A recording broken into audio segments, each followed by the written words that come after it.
මේ ඉන්නේ සානක. පොරට තාම වයස අවුරුදු 12යි. ඉස්කෝලේ 7 වසරේ. ඔක්කොම හොඳයි. තියෙන එකම ප්‍රශ්නේ සානක කියන්නේ උපන්ගෙයි මෝඩෙක්. එක දවසක් තාත්තේ ඉස්කෝලේ ටීචර් කිව්වා විවාහය කියන එක ගැන වාක්‍ය 10ක රචනාවක් ලියන්න එන්න කියලා. විවාහය ගැන රචනාවක් මේ 7 වසරේ පොඩි එකෙක්ගේ?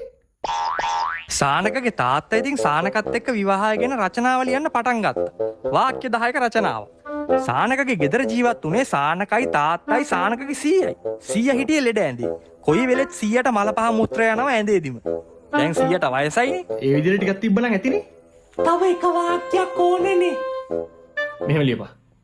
මේ සියලු කරුණු ගොනු කරගත් පසු අපට කිව හැක්කේ හරිම කෙනා ජීවිතයට ආපසු කක්ක යනවා.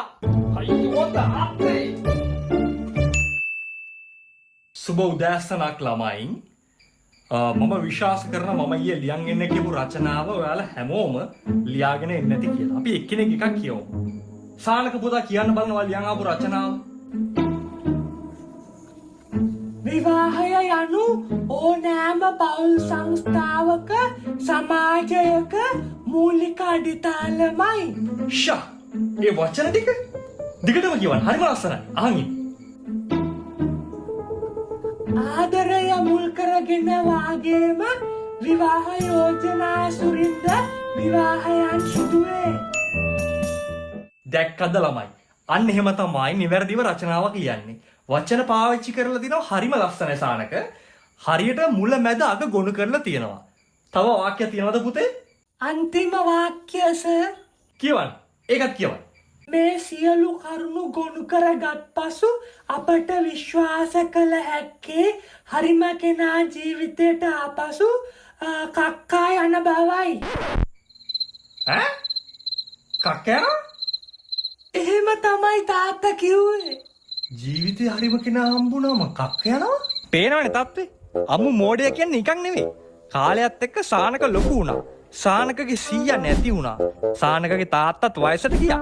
හැබැයි සානකගේ මෝඩ වැඩවල කෙලවරක් තිබ්බේ නැහැ. සානක වහින්න වගේ යන්නේ.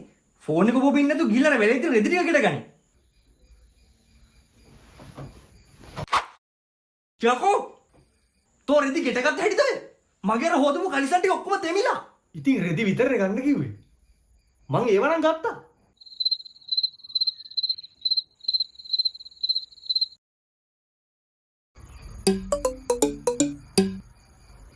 හෙලෝ හෙලෝ පුතා මම මේ නිමල් අංකල් තාත්තා ඉන්නවද? ඔව් අංකල් ඉන්නවා.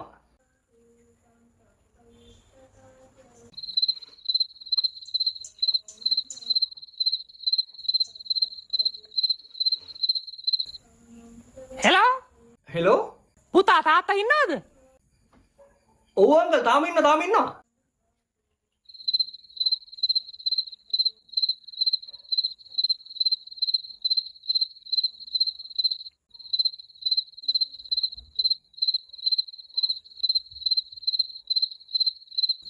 හෙලෝ ඔව් අංකල්. තාත්තා ඉන්නවද පුතා? ඔව් මේ ගෙදර ඉන්නේ. ඉතින් ඉන්නවනේ ෆෝන් එක තියන්කෝ. හා තාත්තේ නිමල් අංකල් කතා කරනවා. හෙලෝ නිමල්. මොකද්ද බං කොල්ලට වෙලා තියෙන්නේ? ඇයි මචං මොකක්ද අවුල? ඌ පට්ට මෝඩයිනේ බං. ඌට ওই විදිහට කියලා නම් ජීවිතය මලාට ජය ගන්න වෙන්නේ නැහැ. මෝඩයි තමයි. ඌ ඒ වුණාට දවසක හොඳ රස්සාවක් කරાવી. මම අද කිව්වා කියලා හිතේ තියාගනින්. උඹේ කොල්ලට මලාට රස්සාවක් කරන්න බෑ. රස්සාවක් හොයාගත්තත් ඌට ඒකේ වැඩ කරන්න වෙන්නේ නැහැ. ඌට ඒ තරම් බෑකෝ. ඕකෙන් මේකෙන් කොහොම හරි උනේ නිමල් අංකල්ගේ සානකගේ තාත්තගේ අතර තිබිච්ච යාළුකම නැති වෙච්ච එක. යාළුකම paludu වුණා. කාලය ගත වුණා. සානක ජොබ් එකකටත් ගියා. තාත්තේ මට අද මගේ පළවෙනි පඩිය හම්බ වුණා. ෂා කොච්චර දෙයක්ද පුතේ? මට නම් හරිම සතුටුයි. මිනිස්සු මට මෝඩය කිව්වට තාත්තේ මම අන්තිමට කොහොම හරි ජීවිතේ ජය ගත්තා. මට උඹ ගැන හරිම ආඩම්බරයි මගේ පුතේ. උඹට මතක ඇති ඒ කාලේ මිනිස්සු කිව්වා උඹට ජීවිතේ ජය ගන්න බෑ කියලා. සමහර මිනිස්සු කිව්වා උඹට රස්සාවක් කරන්නත් බෑ කියලා. උඹට මතක ඇතිනේ මම මේ කවුරු ගැනද කියන්නේ කියලා? මට බෑ කියපු අයව මට හොඳට මතකයි තාත්තේ. ඵලයක් දැම්ම ඵලයක් දැම්ම ගිහිල්ලා උඹට බෑ කියපු උන්ට පෙන්නපන් උඹේ සාර්ථකත්වය. කියපන් උඹේ පඩිය හම්බුණා කියලාද පළවෙනි පඩිය.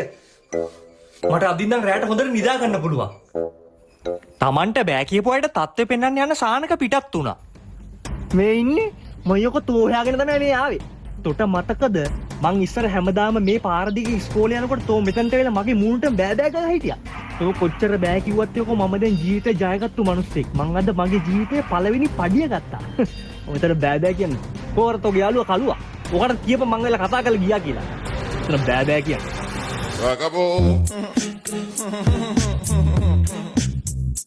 Acabou.